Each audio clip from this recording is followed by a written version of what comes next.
यहां नहीं जाना, खौफ है, यहां लाशें गिरी थी। सदियों पहले करबला में 9 लाख ने 72 कत्ल किए थे। आज 3 करोड़ कह रहा है कि मैंने करबला जाना है। ओए होए होए,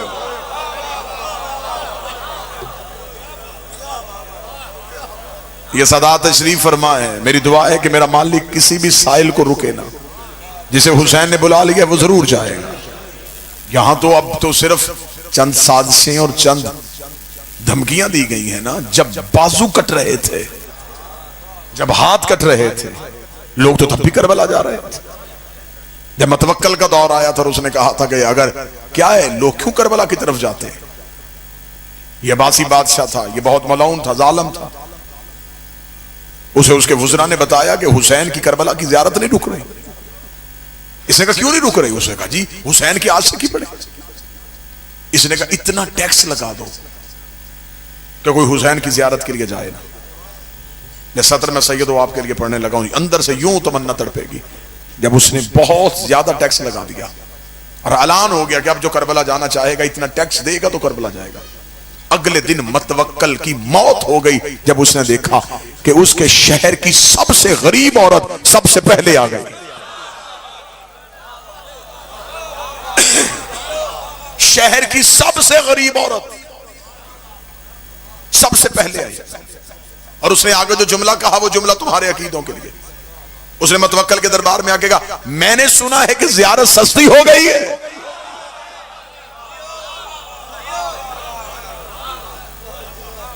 उसने कहा बुढ़िया टैक्स लग गया है।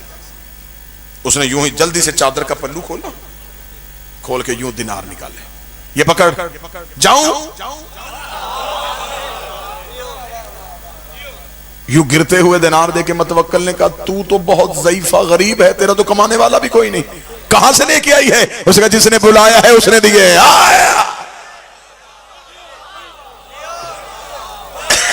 रात कह के सोई थी हुसैन तेरी ज़ियारत के लिए आना है। ख्वाब में आके उसने कहा चादर उठा।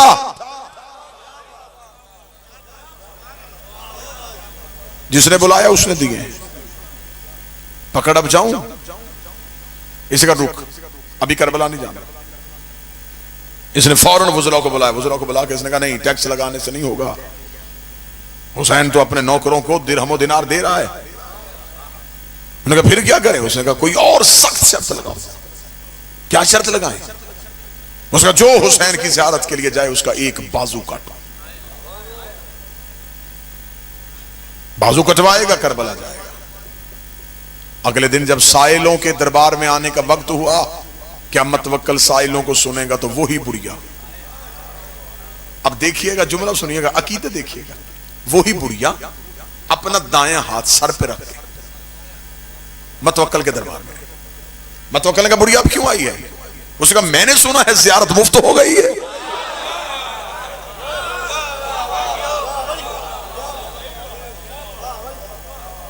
बाजू कटवा रहा है ना, कटवाने आए। उसने कहा मैंने काटना है, तूने सर पे क्यों रखना है? ओ क्या कहने अली वालों, हुसैन के आशिकों। बुढ़िया देकर दी अब ये मेरा नहीं हुसैन का हो गया है। जो चीज हुसैन की हो जाए वो सर पे रखी जाती है। अब ये बाजू मेरा नहीं है, ये हुसैन का है, जल्दी काट, करबला जाने दे।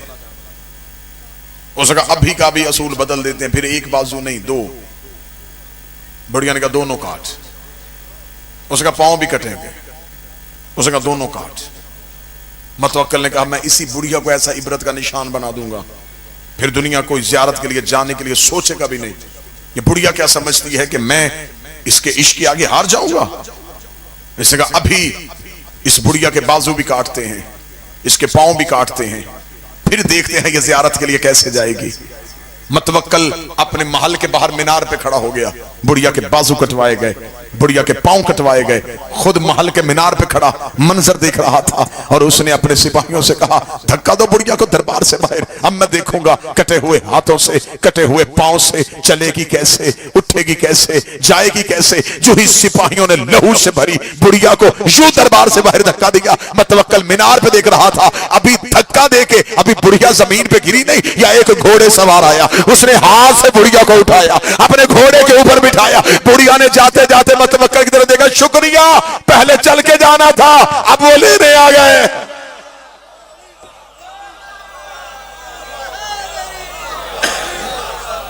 पहले मैंने चल के जाना था,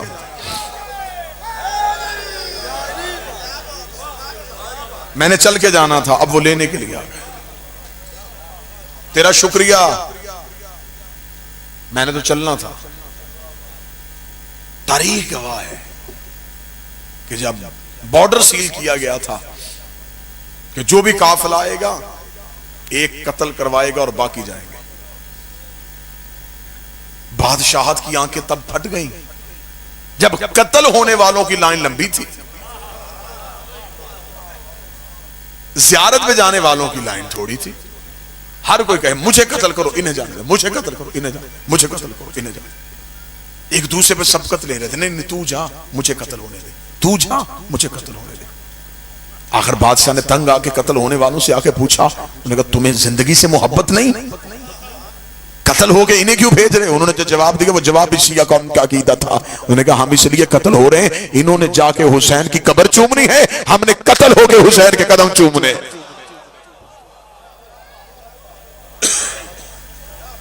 मोहब्बत हुसैन ये है कि हुसैन आज भी करबला में खींच रहा है। अल्लाह ने अपने घर में सिर्फ अमीर बुलाए। जाओ कुरान मिंबर पे लेके आओ, अल्लाह के घर जाने का दावतनामा कुरान से निकालो। खुदा कहता मुस्तती हो तो मेरे घर आना, साहब इस्तात हो तो आना, मकरूज हो ना आना, बेटी ब्याहने वाली है ना आना, गरीब हो ना आना, मजदूर हो ना आना। अमीर खुश खुश अल्लाह के घर की तरफ चले। उसने हमें बुला लिया, गरीब सहम गया। उसने भी मालदारों को बुलाया, तो अब गरीब कहां जाए? गरीब सहमा हुआ था। या करबला से हुसैन के करम ने अंगड़ाई ली। हुसैन को तू गरीब है, कर्जा लेके करबला वापस हुसैन करेगा।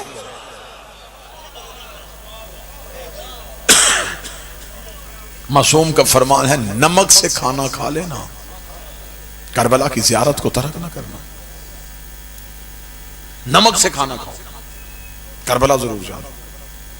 इमाम ने फरमाया उधार ले लो किसी से, किसी के पांव पड़ जाओ कि मुझे इतना दे दे, मैं एक बार करबला जा सकूं। जब इमाम ने यह जुमला कहा तो सामने बैठा हुआ बंदा रो पड़ा। उसने कहा मौला वापस आके भी तो उसी ने कर्ज उतारना है ना, तो फिर वो मांगेगा कैसे? इमाम ने तड़प के कहा जो उसका कर्जा नहीं रखता वो तुम्हारा रखेगा। लेना तुमने है, वापस हुसैन ने करना है। खुदा ने कहा मेरे घर आओ अमीर, हुसैन ने कहा मेरे घर गरीब हो। खुदा ने कहा मेरे घर आओ मैं पिछले गुनाह माफ करूंगा। हुसैन ने कहा मेरे घर आओ मैं अगले गुनाह भी माफ करूंगा।